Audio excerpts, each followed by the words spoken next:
the increasing wave of Biafran agitations sweeping across Nigeria of recent leaves much to be desired due to the fact that Igbos are at the forefront of the struggle and they do not want to sit down and do their homework thoroughly.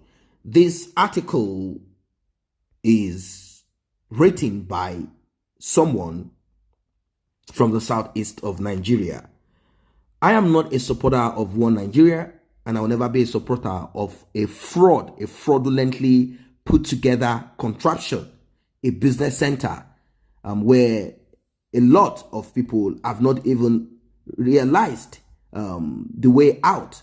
They are still on to the same things that they are still backwards in their reasoning, thinking that there is a way to make themselves great when there is nothing great to hold on to. In this article, the writer said there is this Igbo proverb that says that a well-traveled man is wiser than a gray-haired man, which accentuates the importance of exposure and traveling. An average Igbo man by nature is itinerant, well-educated, exposed and business-oriented.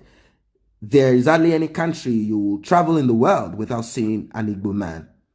And Igbo men have been to both the farthest and the southernmost part of the earth.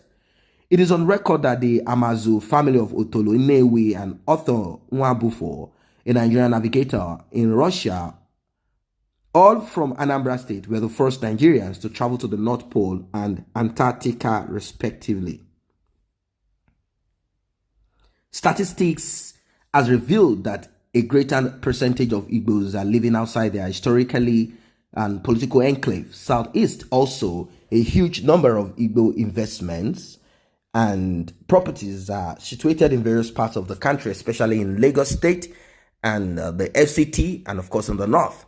Malam Nasser El-Rufai, the present governor of Kaduna State during his tenure as the Minister of the Federal Capital Territory, SCT, in 2007, divulged that Igbos have acquired 73% of the landed properties in Abuja.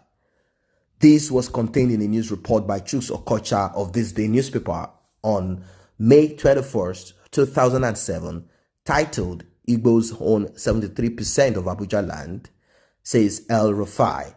According to the report, El-Rufai reportedly stated 68% of the land allocations in the FCT belong to the 19 northern states. But in actual land ownership, 73% belong to the Igbos, with the most aggressive in land ownership belonging to the indigenes of Anambra State, while Ebonyi lags behind. In the same vein, while addressing the Igbo community that paid him courtesy visits sometimes in July 2017, the incumbent governor of Plateau State, Simon Baka Lalong, revealed that over 70% of the certificates of occupancy he had signed since he assumed office belong to the Southeasterners, particularly the Igbos in the state. This was part of the news stories that headlined Daily Trust of July 10, 2017, with the title 70% of Plateau new certificates of occupancies are for the Igbos. According to Daily Trust, Governor Lalong reportedly stated, I had to call the Commissioner for Lands to ask him why it was so and to find out if the indigenous population had quit the state for the Igbos. Just last week, a group of Yoruba traders in Ladipo International Market, Lagos, was captured in a viral video bemoaning their fate as Igbos have practically dominated the old workshops in the zone. Out of the 13 workshops within Ladipo International Market zone, Igbos are occupying 12, leaving only one for them. What infuriated them the most is that the Igbos are still threatening that they would use their millions to buy off the remaining one workshop, thus chasing them out from the land of their forefathers. What then do you think will happen if Igbos finally succeeded in actualizing their Biafra dream? Personally, I have a predilection for traveling and geography generally. I do spend ample time looking up maps, toying with Google Earth, and reading a lot about people and cultures of the world. I can easily mention your tribe if you tell me your state.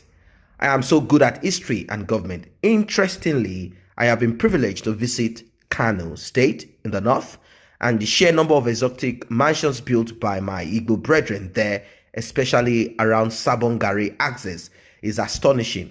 Or is it in the southwest? The Igbos should be grateful to the Yorubas for their unparalleled accommodating spirit. All of the above indicate that Igbo people are potty about landed property. So other ethnic nationality comes close to the quest for the aggressive acquisition of landed property in Nigeria than the Igbos. Thus, in line with the insistent clamor for Biafra and the spread of investment all over Nigeria, the begging question here becomes, what will become of Igbo investments in Nigeria if Biafra finally succeeds? I think we Igbos are becoming impulsive again. We do not want to learn from the events surrounding the aftermath of the Nigerian Gory Civil War. Nnamdi Kanu, the Biafran separatist hero, is just using propaganda to pitch Igbos against the rest of the country. Has he ever considered the fate of millions of Igbos that will be ejected from Nigeria? Has he considered what will become of the socio-economic status of the Igbos when packed into Biafra, as our southern brothers have continued vehemently to repudiate the Biafran ideology? This is completely asinine. During my undergraduate years, I normally spend my holidays in Port Harcourt, around Lagos bus stop in Port Harcourt. You will notice some grim old story buildings within that axis.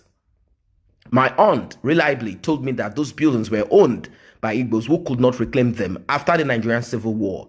Our Ikwere and Ijo brothers did that to us. They confiscated our landed property and declared them abandoned. Till today, only the vagrants and dregs of society live in those buildings.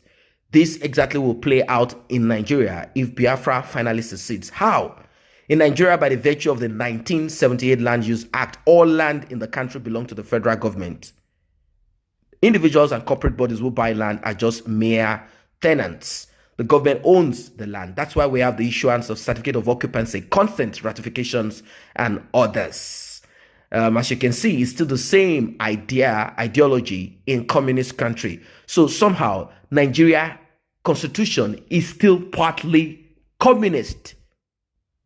In communist country, government owns land, owns your property, owns majorly everything. You are just passing through.